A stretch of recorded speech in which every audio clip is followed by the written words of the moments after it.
5 minutes avec Dieu et sa parole. Méditation du mardi 26 mai 2020. Père, glorifie ton Fils. Père, l'heure est venue. Glorifie ton Fils afin que le Fils te glorifie. Ainsi comme tu lui as donné pouvoir sur tout être de chair, il donnera la vie éternelle à tous ceux que tu lui as donnés. Or, la vie éternelle, c'est qu'ils te connaissent, toi le seul vrai Dieu, et celui que tu as envoyé, Jésus-Christ. Bien-aimés dans le Seigneur, Shalom.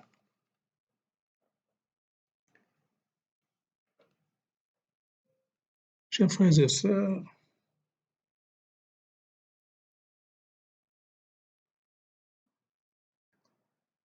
après sa mort et résurrection et son ascension au ciel à la droite du Père, Jésus nous donne l'espérance, même à nous, de le rejoindre un jour. Par son exaltation, il nous montre que nous sommes appelés aussi à entrer dans cette gloire qu'il nous a assignée.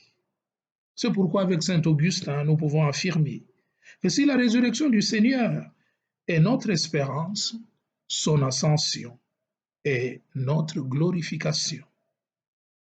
Nous sommes donc en marche vers le ciel, notre vraie demeure, notre patrie céleste, dont l'Esprit Saint nous donne déjà un avant-goût en venant habiter au milieu de nous.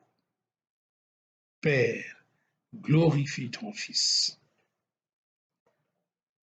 Dans cette prière dite sacerdotale, Jésus proclame en fait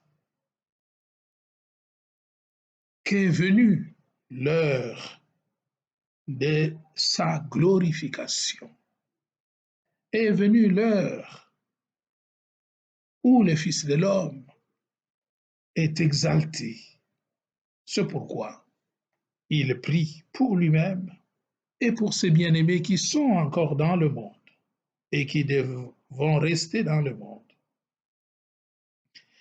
Il demande à son Père de réaliser en lui son projet de bienveillance qui est amour et salut. C'est cela le projet de Dieu pour l'humanité. Donner à l'humanité l'amour et le sauver de la damnation.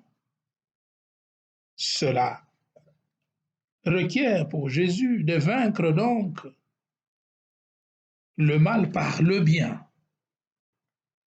en acceptant de souffrir pour être glorifié et pour glorifier par sa souffrance ou par ses souffrances le Père. C'est la voie qu'il nous trace de la glorification. C'est le chemin qu'il nous fait découvrir au travers duquel nous serons glorifiés avec lui et nous glorifierons le Père. Pour nous faire découvrir ainsi le secret donc de la vraie intimité avec Dieu, Jésus nous enseigne qu'il importe de le reconnaître comme Père.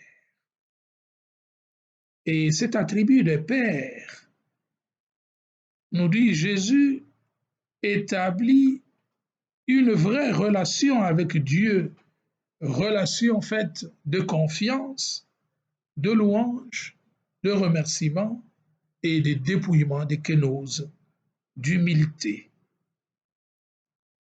Jésus nous dit que la condition de l'exaucement de notre prière dépend donc de notre capacité à établir avec Dieu une relation intime et tendre, une relation faite de confiance mutuelle. Et en conséquence, si nous établissons avec Dieu cette relation confiante, eh bien, si nous établissons donc avec lui une relation filiale, nous devons savoir que à travers tous ceux qui appellent Dieu Père, doit exister aussi une autre relation que cette fois sera fraternelle et sans ambiguïté, parce que chacun de ceux que Dieu a choisis a une valeur infinie aux yeux de Dieu et doit avoir une valeur infinie aux yeux de tous. Si nous sommes donc la préférence de Dieu, ce que nous devons être capables de fraterniser en vérité pour que ce Dieu-là soit reconnu réellement comme Père. Alors, si nous vivons cette fraternité en vérité, nous glorifierons le Père comme la Vierge Marie nous l'enseigne et nous deviendrons tout autre. En second lieu, comme elle, nous apprendrons ce que c'est l'abandon à la volonté de Dieu. Glorifier le Père signifie devenir tout autre. Deuxièmement, signifie l'abandon total à la volonté de Dieu.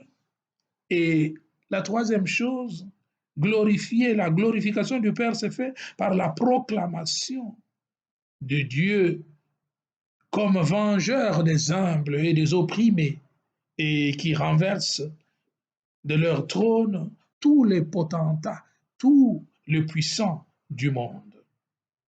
Et en quatrième lieu, glorifier le Père avec Marie signifierait donc être fort et accueillir avec foi et sérénité la souffrance, qui est un passage obligé qui nous ouvre à cette glorification avec le Fils et, et, et avec le Fils et avec le Père. Et en dernier lieu, glorifier donc le Père avec Marie, c'est favoriser la foi que nous avons accueillie envers tous, afin que toute la communauté puisse participer à cette gloire à laquelle nous sommes destinés. Alors, en conclusion, nous pourrons obtenir la vie éternelle parce que nous connaîtrons Dieu le Père et nous connaîtrons Jésus, son envoyé. Et si nous les connaissons, alors nous obtiendrons cette vie éternelle à laquelle Dieu nous destine et qui ne se flétrit pas. Demandons donc cette grâce afin que de jour en jour nous croissions dans la connaissance de Dieu et que son amour demeure au milieu de nous. Amen. Ô Marie, jette ton regard de miséricorde sur nous qui recourons à toi. Seigneur Jésus, jette ton regard de miséricorde sur nous qui recourons à toi. Et que le Dieu Tout-Puissant nous bénisse, le Père, le Fils et le Saint-Esprit.